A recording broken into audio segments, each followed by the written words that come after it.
నెల్లూరు జిల్లాలో ఘరానా మోసం జరిగింది. హోమ్ ఫుడ్స్ ఫ్రాంచైజీ ఇప్పిస్తామని చెప్పి ప్రజల నుంచి నగదును దోచేశారు. కొన్ని రోజుల తర్వాత మోసపోయామని గమనించిన బాధితులు పోలీసులకు కంప్లైంట్ ఇచ్చారు. రంగంలోకి దిగిన పోలీసులు ముగ్గురిని అదుపులోకి తీసుకున్నట్టుగా తెలుస్తోంది. ఏపీ, తెలంగాణ, కర్ణాటకతో పాటు ఇతర ప్రాంతాల్లో మొత్తం 17 కోట్లు మోసం జరిగిందని తెలుస్తోంది. హోమ్ ఫుడ్ ఫ్రాంచైజీ పేరుతో 600 మంది మోసపోయారు అంటున్న నెల్లూరు ఎస్పీ డాక్టర్ అజిత వేజెండ్లతో మా ప్రతినిధి నరసింహులు ఫేస్ టు ఫేస్ ఇప్పుడు చూద్దాం.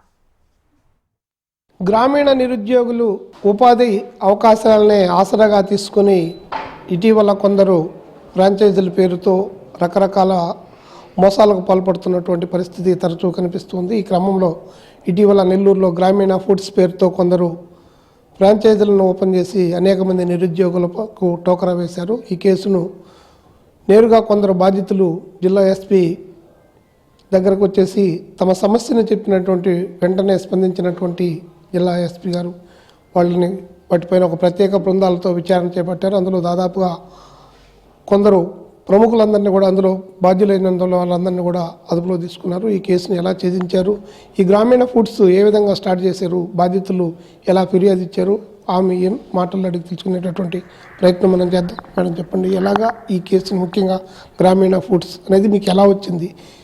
అంటే బహుశా ఇది నెల్లూరు జిల్లాలో చాలా జరుగుతున్నాయి, దీన్ని మీరు ఛాలెంజ్గా తీసుకుని చేశారు. ఇలా మళ్ళీ జరగకుండా ఎలాంటి తీసుకుంటారు? ఆఫీస్కి వచ్చారండి బాధితులు. ఒక 18 మెంబర్స్ వచ్చారు మన ఆఫీస్కి. వాళ్ళందరూ కూడా 3.5 lakhs నుండి ఆల్మోస్ట్ 20 lakhs వరకు కూడా కొంతమంది ఇన్వెస్ట్ చేసిన వాళ్ళు ఉన్నారు. వాళ్ళకి రిటర్న్స్ రావట్లేదు అండ్ వాళ్ళకి ఇచ్చిన చెక్స్ బౌన్స్ అవుతున్నాయి అండ్ వాళ్ళని ఆఫీస్ దగ్గర కూడా రానిట్లేదు అనేసి చెప్పడం జరిగింది. అండ్ చూస్తే కూడా వాళ్ళందరూ యంగ్ అండ్ మధ్యతరగతి కుటుంబంకి చెందిన వాళ్ళగా. సో ఇంకా వీళ్ళందరికీ అన్యాయం జరుగుతుంది కాబట్టి మనం ఈ ఇన్స్పెక్టర్కి డిఎస్పీ గారికి చెప్పడం జరిగింది. ఈ బ్యానింగ్ ఆఫ్ అన్రెగ్యులేటెడ్ డిపాజిట్స్ ఈ స్కీమ్ కింద దీన్ని ఇన్వెస్టిగేట్ చేయడం జరిగింది. అండ్ ఆల్సో ఈ కంపెనీస్ మీద కూడా వాళ్ళు ఎవరు పెట్టారు అండ్ వాటి రిజిస్ట్రేషన్స్ ఏంటి ఇవన్నీ కొంచెం డీటెయిల్గా ఇన్వెస్టిగేట్ చేయడం జరిగింది. సో అందులో మనకి 3 అరెస్ట్ అయ్యారండి. మనం వీళ్ళందరిది అసెట్స్ కూడా ఫ్రీజ్ చేస్తున్నాము, బ్యాంక్ అకౌంట్స్ ఫ్రీజ్ చేయడం జరిగింది. ఫైనాన్షియల్ ఇన్వెస్టిగేషన్ తరోగా చేయడం జరుగుతుంది. ఎక్కడెక్కడ వీళ్ళు ఇన్వెస్ట్ చేశారు, ఏ విధంగా వీళ్ళు మోసం చేశారు మేడం? మనకి బాధితులు ఆంధ్ర, తెలంగాణ, కర్ణాటక నుండి ముఖ్యంగా ఉన్నట్టుగా తెలుస్తుంది. వేర్వేరు పేర్లతో ఇట్లాంటి స్కీమ్ జరుగుతుంది. గ్రామీణ ఫుడ్స్, విహాన్ ఫుడ్స్, ఇంకా చాలా పేర్లు చెప్తున్నారు. ఒకటే సెట్ ఆఫ్ పీపుల్ చేశారని తెలుస్తుంది. మనం ఇంకా ఫర్దర్ ఇన్వెస్టిగేషన్ చేస్తాము అండ్ వాళ్ళందరికీ కూడా వీలైనంత వరకు రికవరీ చేయించడానికి ట్రై చేస్తాము. ప్రైమరీగా ఎంత అమౌంట్ వీళ్ళు చీట్ చేసినట్టుగా మీకు ప్రాథమికంగా ఉన్నటువంటి సమాచారం మేడం?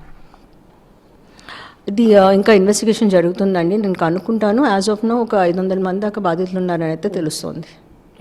Thank you. ఇది గ్రామీణ ఫుడ్స్ రకరకాలైనటువంటి ఫ్రాంచైజీల పేరుతో జరుగుతున్నటువంటి మోసాలపైన ఇప్పటికే 3 అదుపులో తీసుకున్నటువంటి జిల్లా పోలీసు వాళ్ళ మొత్తం ఎలాంటి ఈ అక్రమాలు చేశారు, ఏ రాష్ట్రాల్లో చేశారనే మీద కూడా పూర్తిగా విచారణ జరుపుతున్నట్టు జిల్లా ఎస్పీ డాక్టర్ అజిత వేజెండ్ల చెప్తున్నటువంటి మాటలు. కెమెరా పర్సన్ ప్రవీణ్తో నరసింహులు, HM టీవీ, నెల్లూరు నుంచి.